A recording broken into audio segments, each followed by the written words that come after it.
പ്രിയമുള്ളവരെ, അപ്പോൾ നാം ദൈവത്തിൻ്റെ വാഗ്ദാനങ്ങളെക്കുറിച്ചാണ് നാം ചിന്തിച്ചുകൊണ്ടിരിക്കുന്നത്. ഈ 3-ാം ദിവസവും നാം അവൻ്റെ വാഗ്ദത്തത്തെക്കുറിച്ച് ഓർക്കുകയാണ്. ഇന്നത്തെ നമ്മുടെ ചിന്താ വിഷയം സങ്കീർത്തനം 48-ാം അധ്യായം 14-ാം വാക്യം. Psalms chapter 48, hymn 14. For this God is our God for ever and ever. He will be our guide even unto death. ഈ ദൈവം എന്നും എന്നേക്കും നമ്മുടെ ദൈവം. അവൻ നമ്മെ ജീവപര്യന്തം വഴി നടത്തും. For this God is our God forever and ever. He will be our guide even unto death. അപ്പോൾ ഈ ദൈവം എന്നും എന്നേക്കും നമ്മുടെ ദൈവമാകുന്നു. അവൻ മരണം വരെയും നമ്മളെ വഴി നടത്തും. നമ്മെ അത്യധികമായി സ്നേഹിക്കുന്ന നമ്മുടെ മാതാപിതാക്കൾ എന്നും എന്നേക്കും നമ്മുടെ കൂടെ ഉണ്ടാകുമോ? ഉണ്ടായിരിക്കാനിടയില്ല. അല്ലെങ്കിൽ നമ്മൾ അത്യധികമായി സ്നേഹിക്കുന്ന നമ്മുടെ മാതാപിതാക്കന്മാരോട് കൂടെ നാം ഉണ്ടായിരിക്കുമോ? ഉണ്ടായിരിക്കില്ല. രാജ്യം ഭരിക്കുന്ന ഒരു മന്ത്രി നല്ലൊരു മന്ത്രി ആയിരിക്കാം. അദ്ദേഹം എന്നും ഈ രാജ്യം ഭരിക്കണം എന്ന് വിചാരിച്ചാൽ നടക്കുമോ? കഴിയില്ല. എന്നും എന്നേക്കും അയാൾ ഒരു മന്ത്രി ആയിരിക്കാൻ കഴിയില്ല. അപ്പോൾ മാതാപിതാക്കളാകട്ടെ, സഹോദരങ്ങളാകട്ടെ, സ്നേഹിതന്മാരാകട്ടെ, രാജ്യം ഭരിക്കുന്ന മന്ത്രിമാരാകട്ടെ, ആരുമാകട്ടെ, ഇനി ഒരു രാജാവ്, അദ്ദേഹം സ്വച്ഛാധിപതിയാണ്. എന്നും എന്നേക്കും അദ്ദേഹത്തിന് ഈ കിരീടവും സിംഹാസനവും ചെങ്കോലും ഉണ്ടാകുമെന്ന് വിചാരിക്കാൻ കഴിയുമോ? ഇല്ല. അദ്ദേഹത്തെ തോൽപ്പിച്ച് വേറൊരു രാജാവ് വരും. അങ്ങനെ രാജാക്കന്മാർ മാറും, മന്ത്രിമാർ മാറും, പലരും അങ്ങനെ മാറിക്കൊണ്ടേയിരിക്കും. ആർക്കും ശാശ്വതമായിട്ട് ഒന്നുമില്ല. നാമം തന്നെ ഈ ലോകത്തിൽ ശാശ്വതമല്ല. എപ്പോൾ നാം ഇവിടുന്ന് പോകുമെന്ന് നമുക്ക് പറയാനും കഴിയില്ല. ഇങ്ങനെയുള്ള നാം സത്യത്തിൻ്റെയും നീതിയുടെയും സീമകൾ ലംഘിച്ചുകൊണ്ട്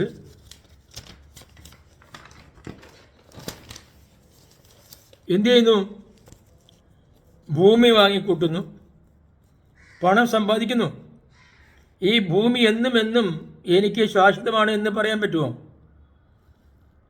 നമ്മൾ എത്ര കഷ്ടപ്പെട്ട് എത്ര വിഷമിച്ച് എങ്ങനെയൊക്കെയാണ് നാം ഈ ഭൂമി വാങ്ങിക്കൂട്ടിയത്? എങ്ങനെയൊക്കെയാണ് നാം പണം സമ്പാദിച്ചത്? ഏതൊക്കെ വിധത്തിലാണ്? ആരൊക്കെ വഞ്ചിച്ചും ചതിച്ചും പറ്റിച്ചും എങ്ങനെയൊക്കെയാണ് നാം ഈ പണം സമ്പാദിച്ചത്? പക്ഷേ ഇത് നമ്മളെ കൂടെ ഉണ്ടാകുമ്പോൾ ഒരിക്കലും അത് നമ്മുടെ കൂടെ ഉണ്ടായിരിക്കില്ല. എന്നാൽ നമ്മുടെ കൂടെ എന്നും എന്നേക്കും ഉള്ളതായ ഒരുവനുണ്ട്. തീർച്ചയായും ഉണ്ട്, സത്യമായുമുണ്ട്. അതാണ് ദൈവം. അവൻ എന്നും എന്നേക്കും നമ്മുടെ ദൈവമാകുന്നു. നാം ജീവിച്ചാലും നമ്മുടെ ദൈവമാണ്, നാം മരിച്ചാലും നമ്മുടെ ദൈവമാണ്. മരിച്ചു കഴിഞ്ഞാൽ പിന്നെ നമ്മുടെ മാതാപിതാക്കൾ നമ്മുടെ സമീപത്തില്ല, നമ്മളോട് കൂടെയില്ല. പക്ഷേ മരിച്ചു കഴിഞ്ഞാലും ദൈവം നമ്മോട് കൂടെ ഉണ്ട്. ആ ദൈവം നമ്മെ ഈ ലോകത്തിലും പരലോകത്തിലും നിത്യജീവനിലും നമ്മളെ വഴി നടത്തുന്നു. അതാണ് നമ്മുടെ വിശ്വാസം. അതാണ് ദൈവം. സയൻസിന് തെളിയിക്കാൻ കഴിയാത്ത, സയൻസിന് കണ്ടെത്താൻ കഴിയാത്ത, മനുഷ്യൻ്റെ മനസ്സിൽ അധിവസിക്കുന്ന, ജീവിക്കുന്ന ഒരു വിശ്വാസമാണ് ഈ ദൈവം എന്ന് പറയുന്നത്. ആ ദൈവത്തിന് ഈ മനുഷ്യരുടെ മനസ്സിൽ നിന്നും ആ ദൈവത്തെ പറിച്ചു കളയാൻ ആർക്കും കഴിഞ്ഞിട്ടില്ല. ഇന്ന് നാം തന്നെ പലതരത്തിലായ ഭൗതികപരമായിട്ടുള്ള, ഫിസിക്കലായിട്ടുള്ള, അല്ലെങ്കിൽ പലതരത്തിലായ ലൗകികപരമായിട്ടുള്ള പല കാര്യങ്ങളും നാം പഠിച്ചും മനസ്സിലാക്കിയും അറിഞ്ഞും ജീവിക്കുന്നവരാണ്. നമുക്ക് പല പ്രകാരത്തിൽ നമുക്ക് സംശയങ്ങൾ നേരിടാം. നമ്മുടെ ജീവിതത്തിൽ നമുക്ക് വരുന്ന വീഴ്ച, തകർച്ച, അതൊക്കെ തന്നെ നമ്മളെ പല വിധത്തിലും നമ്മളെ വിശ്വാസത്തിൽ നിന്നും നമ്മളെ വ്യതിചലിപ്പിക്കാം. പക്ഷേ എന്നാലും ഈ ദൈവത്തിൻ്റെ ഒരു ശക്തി എപ്പോഴും നമ്മുടെ മനസ്സിൽ ഉണ്ടായിക്കൊണ്ടേയിരിക്കും. നാം ചെയ്യരുതാത്ത തെറ്റുകളാണ് നാം ചെയ്യുക. ആ തെറ്റ് ചെയ്തു കഴിഞ്ഞാൽ അതൊരു ഭയങ്കര കോപത്തിലായിരിക്കും, ആ സാഹചര്യത്തിലായിരിക്കും അത് സംഭവിക്കുക. ഒരു സന്ദർഭത്തിൽ ആ സാഹചര്യത്തിൽ അവിടെ സംഭവിക്കാൻ പാടില്ലാത്തത് സംഭവിച്ചു. അതിന് ശേഷമുള്ള നമ്മുടെ പശ്ചാത്താപം, നമ്മുടെ ദുഃഖം, നമ്മുടെ ഖേദം, ഇതൊക്കെ എങ്ങനെയാണ് ഉണ്ടാകുന്നത്? ഈ ദൈവം നമ്മുടെ മനസ്സിനകത്ത് കുടികൊള്ളുമ്പോഴാണ്. ദൈവം ഇല്ല എന്ന് പറയുന്നവന് ഇങ്ങനത്തെ യാതൊരു പ്രശ്നവുമില്ല. അവർക്കങ്ങനെ മാനസികമായ ഒരു വിഷമമോ പ്രയാസമോ അല്ലെങ്കിൽ ഒരു പ്രായശ്ചിത്തമോ ഉണ്ടാകേണ്ട കാര്യമില്ല. അവർക്ക് അങ്ങനെ ഒരു പ്രായശ്ചിത്തം ഉണ്ടാകേണ്ടതുമില്ല. ഇന്ന് പറഞ്ഞുകൊണ്ട് തന്നെ മനഃപൂർവ്വം തിട്ടമിട്ടുകൊണ്ട് ഒരു അജണ്ട വെച്ചുകൊണ്ട്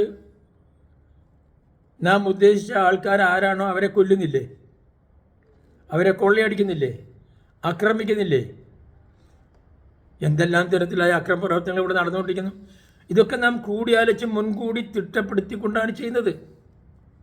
അങ്ങനെ ചെയ്യുമ്പോൾ അതിൽ ദൈവത്തിൻ്റെ ഒരു അംശം പോലും ഇല്ല എന്ന് നാം മനസ്സിലാക്കണം. ദൈവത്തെ സ്നേഹിക്കുന്നവർക്ക്, ദൈവത്തിൽ ആശ്രയിക്കുന്നവർക്ക് ഇത്തരം ദുർവൃത്തികൾ ചെയ്യാൻ കഴിയില്ല. അതാണ് ദൈവം.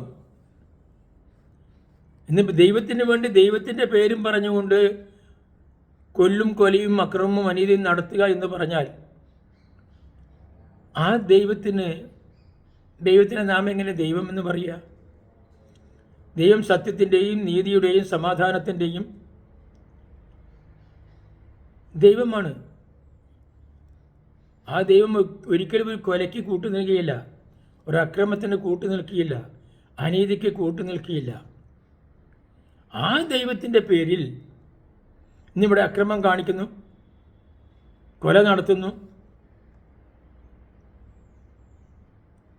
എന്തെല്ലാം നാട്ടിൽ അരാജകത്വം നടത്തുന്നുണ്ട്. അപ്പോൾ അത് ദൈവമല്ല അവരെ വഴി നടത്തുന്നത്. അത് തങ്ങളുടെ കൂട്ടായ ഒരു തീരുമാനത്തിൻ്റെ വെളിച്ചത്തിൽ അവരുടേതായ ആ ആവശ്യം നേടിയെടുക്കുന്നതിന് വേണ്ടി അവർ കാട്ടിക്കൂടുന്ന അക്രമത്തിന് ദൈവത്തെ പഴിചാരിക്കൊണ്ട് അല്ലെങ്കിൽ ദൈവത്തെ മുൻനിർത്തിക്കൊണ്ട് ദൈവത്തെ സാക്ഷ്യപ്പെടുത്തിക്കൊണ്ട് ചെയ്യുന്ന അനീതിയും അക്രമവുമാണത്. അതിന് ദൈവമെന്ന് പറയാൻ കഴിയില്ല. ദൈവത്തെ കൂടെ വഞ്ചിച്ചുകൊണ്ട്, ദൈവത്തെ കൂടെ മറ്റുള്ളവരുടെ മുമ്പിൽ ഒരു അക്രമിയായി ചിത്രീകരിച്ചുകൊണ്ട്, അല്ലെങ്കിൽ ഒരു കൊള്ളക്കാരനായി, അല്ലെങ്കിൽ ഒരു കൊലയാളിയായി ചിത്രീകരിച്ചുകൊണ്ട് ചെയ്യുന്ന ഇത്തരം പ്രവൃത്തികൾക്ക് എങ്ങനെ ദൈവം കൂട്ടു നിൽക്കുക? അത് ദൈവത്തെ വഞ്ചിക്കുന്ന ഒരു പ്രവർത്തനമാണ്. അപ്പോൾ ദൈവം എന്നും എന്നേക്കും നമ്മുടെ ദൈവമാകുന്നു. ആ ദൈവം ഇന്നലെയും ഇന്നും എന്നേക്കും നമ്മളോട് കൂടിയുണ്ട്. മരിച്ചു കഴിഞ്ഞാലും ആ ദൈവം നമ്മുടെ കൂടെയുണ്ട്. നാം മരിച്ചു കഴിഞ്ഞാൽ നമ്മുടെ മാതാപിതാക്കന്മാർ നമ്മുടെ കൂടെയില്ല, സഹോദരങ്ങൾ നമ്മുടെ കൂടെയില്ല, സ്നേഹിതന്മാർ നമ്മുടെ കൂടെ, ആരും നമ്മളോട് കൂടെയില്ല. അപ്പോൾ ആ സമയത്ത് നമുക്ക് ഏക ആശ്രയം ആ ദൈവമാണ്. ഇതാണ് നമ്മുടെ പ്രത്യാശ, ഇതാണ് നമ്മുടെ വിശ്വാസം.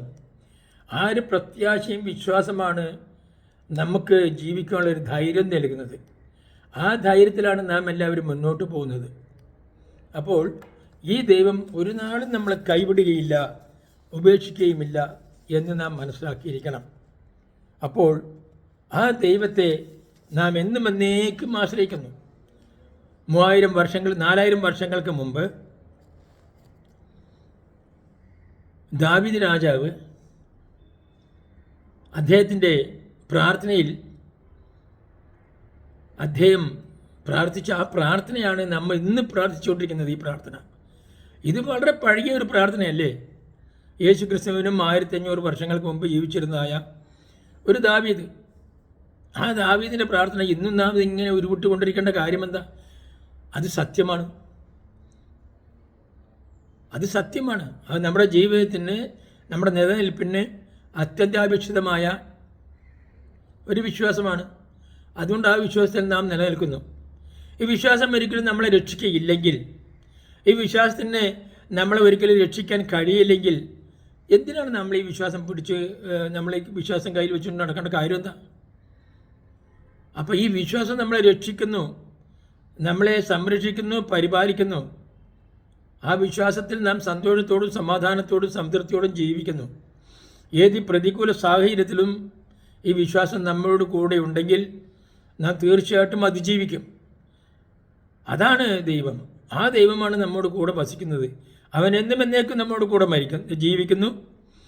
നമ്മുടെ മരണം വരെയും ജീവിക്കുന്നു. മരണത്തിന് ശേഷം നിത്യരാജ്യത്തും നമ്മോട് കൂടെ തന്നെ അവൻ വസിക്കുന്നു. അപ്പോൾ ഈ ദൈവത്തിന് അന്ത്യവുമില്ല, അവസാനവുമില്ല. അതുപോലെ അവൻ്റെ സ്നേഹത്തിന് അന്ത്യമില്ല, അവസാനമില്ല. ആ സ്നേഹത്തിലാണ് നാം ജീവിക്കുന്നത്. എന്നെ കേട്ട എല്ലാവർക്കും നന്ദി, നമസ്കാരം.